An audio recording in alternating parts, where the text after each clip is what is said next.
কোথায় তুমি? তোমার জন্য আমি 1 ঘন্টা ধরে ওয়েট করে আছি।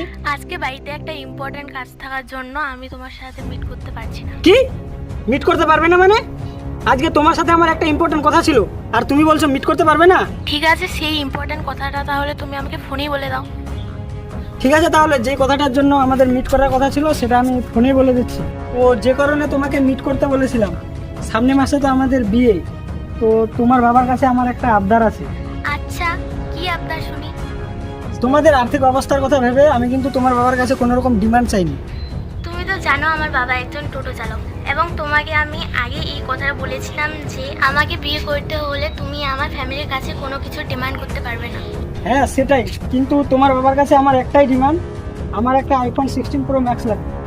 কী সব বলছো এগুলো? একটা আইফোনের দাম প্রায় 1.5 লাখেরও বেশি, আর তুমি আমাকে বলেছিলে তুমি আমাকে কোনো ডিমান্ড ছাড়াই বিয়ে করবে। দেখো, তুমি বোঝার চেষ্টা করো, আমার সব বন্ধুদের কাছে আইফোন আছে, শুধু আমার কাছেই নেই। তোমার বাবার কাছে আমার একটাই ডিমান্ড, আমার আইফোন লাগবে, না হলে কিন্তু আমি বিয়ে করতে পারবো না। এসবের কোনো মানে হলো রাজ? আচ্ছা, তুমি তোমার বাবার কাছে যাও। না না, মাথা খারাপ, আমি আমার বাবার কাছে চাইতে পারি নাকি? এই কয়েকদিন আগে বাবা আমাকে একটা কেটিএম কিনে দিল, এখন আবার বাবার কাছে আমি চাইতে পারি নাকি? দেখো, তুমি কিন্তু ব্ল্যাকমেল করছো আমাকে, এইরকম কিন্তু কথা ছিল না আমাদের।